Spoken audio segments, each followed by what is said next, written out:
we're always doing the same stuff, right? And so like we have the stresses of work, of school, of relationships, you know, like kind of thing. And so there's not that space, you know, where sometimes if you go away for a while or whatever, you can have that. And I think because often we're talking about artistry when we're talking about that, although Sure. we could be talking about anything. Like it could be cooking, it could be whatever, you know, in your daily life or in your relationship where you want to experience brilliance, right? Like Yeah. in that sense, and in your writing or anything.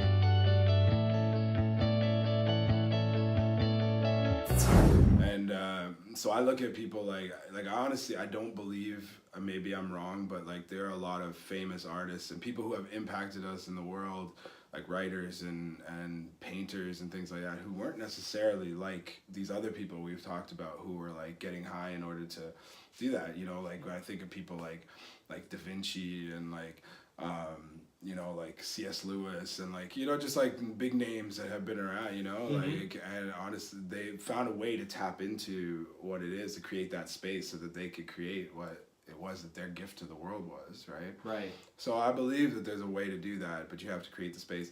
And I really come back to like a big part of my business with as a brand manager or as a coach in that way was to allow that for my clients. Was like, okay, well, here you are a musician, or here you are a painter, or here you are a designer, or here you are whatever, a restaurant owner, whatever it is, whatever your product is or your art is, you need the space to be able to do that. So let us or let me or whatever handle the other stuff Yeah. that takes away from that from you, so that you have the room in your life to do that, create the music or create the art or create, you know, whatever, and let us handle the business side or, you know, that sort of thing, right? And Yeah. so anyway, so I just think people need to find that space. 100%. And so I believe that sometimes the other stuff, the superficial stuff or the artificial stuff is we try to accelerate that process, right?